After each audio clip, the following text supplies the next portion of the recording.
Annifrid Lyngstad, la légende d'ABBA, dont la voix puissante a marqué toute une génération, a vécu une vie remplie de triomphes. Mais derrière les paillettes et le glamour se cache une enfance marquée par la douleur, la perte et l'isolement. Des horreurs de la Norvège en temps de guerre à son parcours, en tant qu'enfant de guerre, l'histoire de Frida est avant tout celle d'une survivante. Bien qu'elle ait connu une célébrité mondiale avec ABBA, ses premières années ont été façonnées par des événements tragiques, laissant des cicatrices bien plus profondes que quiconque aurait pu l'imaginer.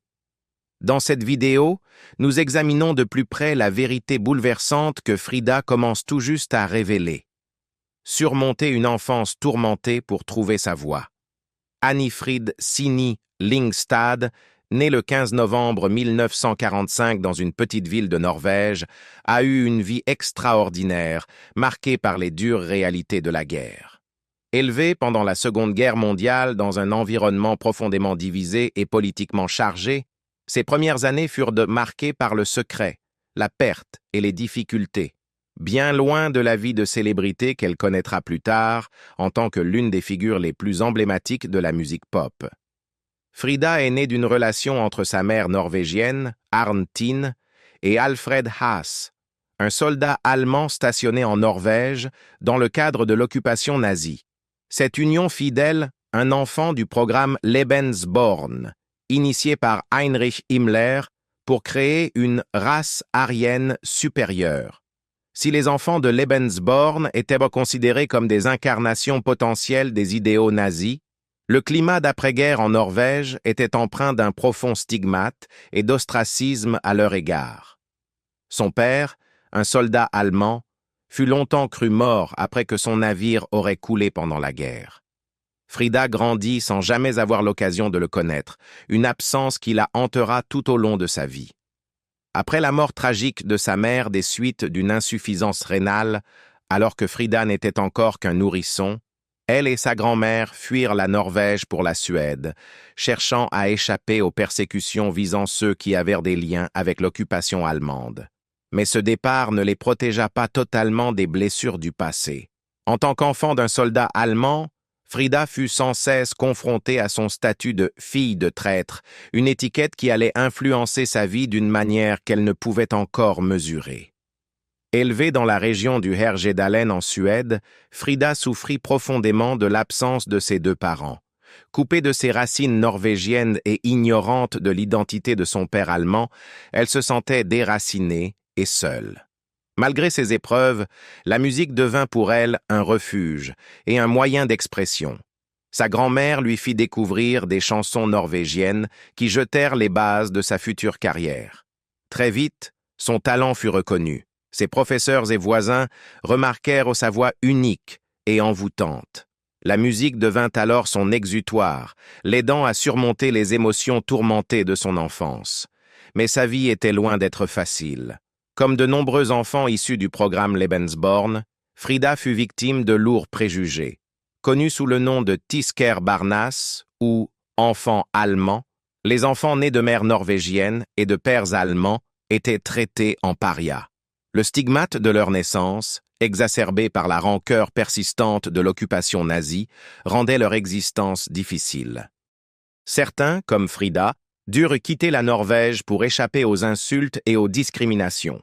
Beaucoup étaient perçus comme des symboles d'un passé qu'ils n'avaient pas choisi, et leur mère était souvent qualifiée de traîtresse, ou pire encore. L'histoire de Frida reflète la souffrance de nombreux autres enfants nés de ces unions. Forcée de fuir en Suède, elle fut marquée par la perte précoce de sa mère. Élevée par sa grand-mère, elle apprit à se frayer un chemin dans un monde qui ne voulait pas d'elle. Si la Suède lui offrit un semblant de répit, ses blessures émotionnelles restaient profondes, reflet du traumatisme qu'elle avait subi dès son plus jeune âge. Frida ne retrouva son père, qu'elle croyait mort, que des décennies plus tard. Ce n'est qu'au cours des années 1970, alors qu'elle était adulte, qu'elle découvrit par hasard l'identité de son père biologique, Alfred Haas, un pâtissier à la retraite. Avec l'aide de Benny Andersson, l'un de ses futurs compagnons du groupe ABBA, Frida rencontra enfin son père lors d'émouvantes retrouvailles. En revenant sur cette expérience, Frida confia « C'est difficile. Cela aurait été différent si j'avais été adolescente ou enfant. Je ne peux pas vraiment me lier à lui et l'aimer comme je l'aurais fait s'il avait été présent pendant mon enfance. » L'absence de son père durant tant d'années lui laissa des blessures profondes. Si ces retrouvailles furent importantes, elles ne pouvaient pas effacer les années de vide et de confusion. La dépression qu'elle connut après cette rencontre fut attribuée au choc émotionnel de cette confrontation tardive avec son passé.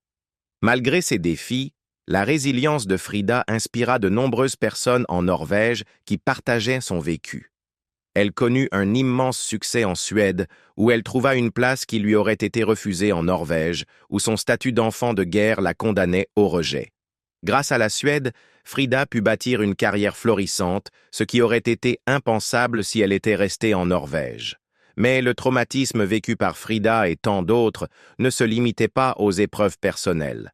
Son histoire s'inscrit dans un récit plus large de discrimination et de maltraitance infligées aux enfants du Lebensborn. Les Tiskerbarnas, qui étaient environ 12 000, ont longtemps lutté pour la reconnaissance et des réparations.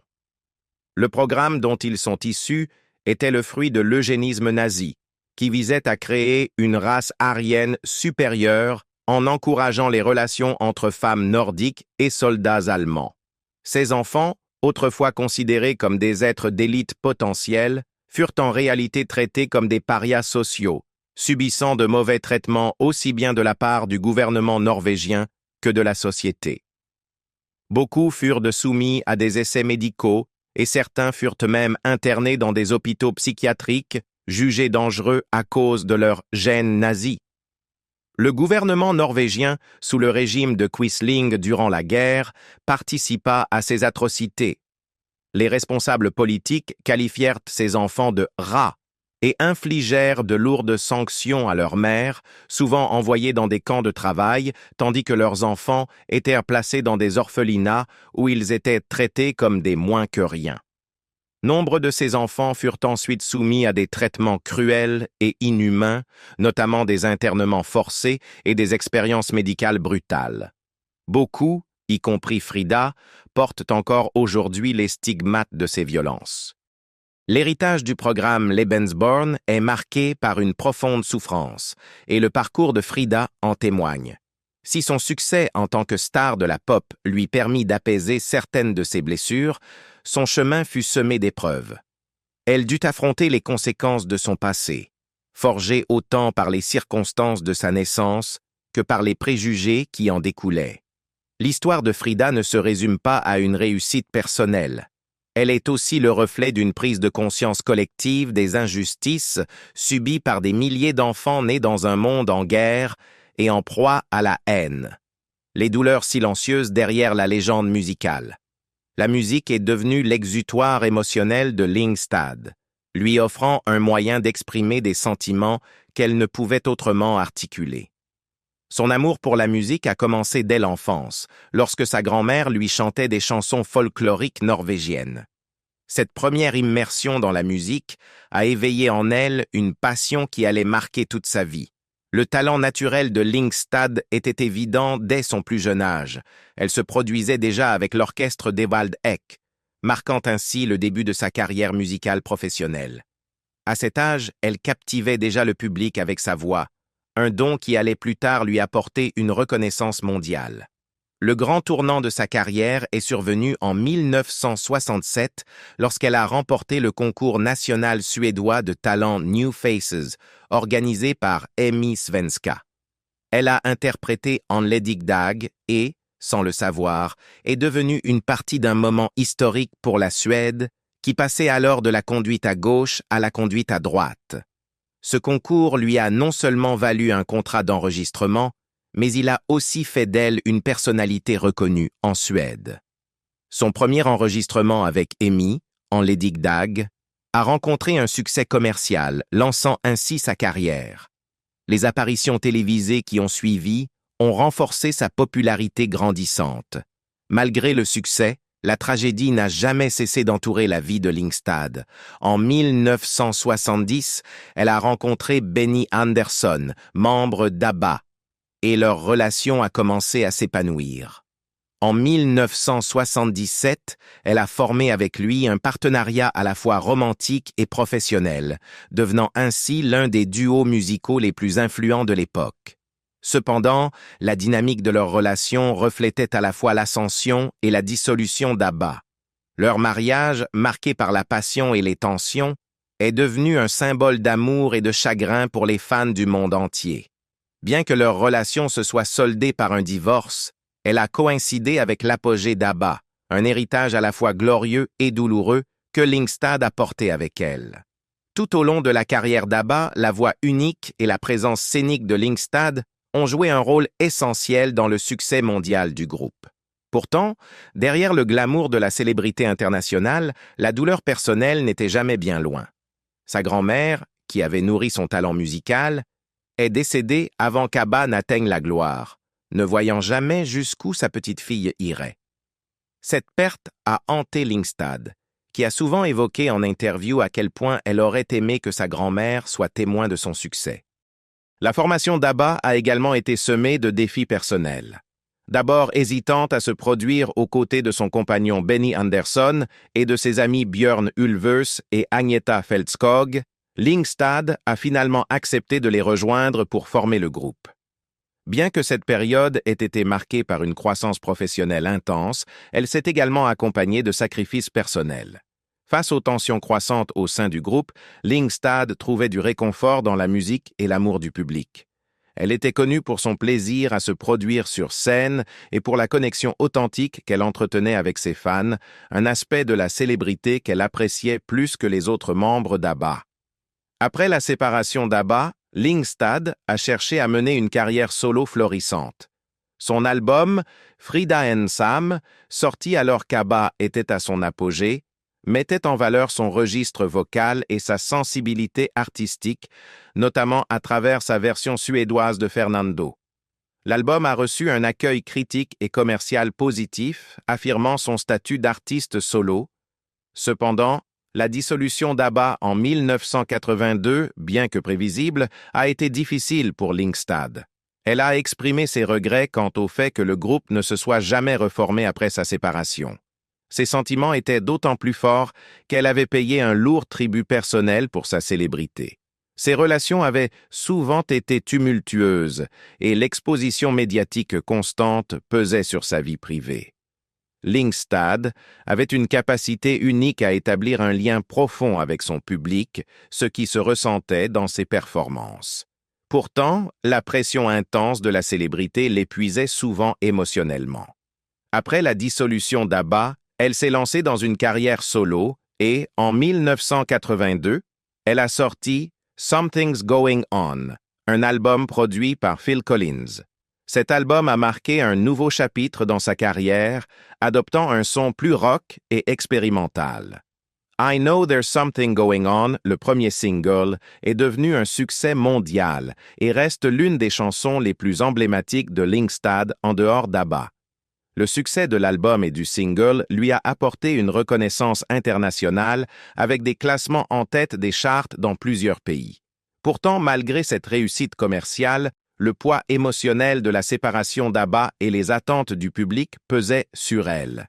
Néanmoins, elle a trouvé du réconfort dans la musique et a poursuivi sa carrière avec détermination. Son projet suivant, Shine, produit par Steve Lillywhite, était un album expérimental qui n'a pas rencontré le succès escompté malgré des critiques positives. Cet échec commercial a été une déception pour Lyngstad, mais elle a continué à faire de la musique, espérant toujours retrouver un impact comparable à celui d'ABBA. Cœur brisé et perte dans une vie hors du commun. Voici la traduction en français. La vie personnelle de Frida, bien que discrète, a été marquée par des moments de deuil qui l'ont profondément affectée. En 1964, elle a épousé Ragnar Fredriksson, un directeur commercial et musicien, avec qui elle a eu 2 enfants, Hans Ragnar, né en 1963, et Anne-Lise Lott, née en 1967. Bien que le succès d'ABBA ait propulsé Frida sous les projecteurs du monde entier, sa vie de famille est restée largement préservée des médias. Anne Liselott, en particulier, a mené une existence tranquille aux États-Unis, loin des feux de la rampe. Le premier coup dur dans la vie de Frida est survenu lorsqu'elle a perdu son premier mari, Ragnar, après leur divorce en 1970. Cependant, elle a retrouvé l'amour, d'abord avec Benny Andersson, membre du groupe ABBA. Leur mariage de 1978 à 1981 a été de courte durée, mais ils ont continué à collaborer musicalement après leur séparation. Ce n'est qu'en 1992 que Frida a trouvé une certaine stabilité et du bonheur auprès de Heinrich Rudzow Prinz Reuss von Plauen, un aristocrate allemand et architecte paysagiste. Ils se sont mariés cette même année et Frida est devenue princesse de Reuss et comtesse de Plauen. Pendant un temps, il semblait que sa vie avait pris un tournant heureux. Mais la tragédie a de nouveau frappé en 1998, lorsque sa fille, Anne Liselott Fredriksson, a perdu la vie dans un accident de voiture à Livonia, dans l'État de New York, le 13 janvier. Âgée de seulement 30 ans, Anne Liselott était la mère d'un jeune garçon, Jonathan Kasper, né en 1989. Sa mort a été un choc dévastateur pour Frida, qui avait toujours été très protectrice envers ses enfants. La chanteuse a dû affronter un chagrin si profond qu'il l'a accompagnée bien au-delà du décès de sa fille.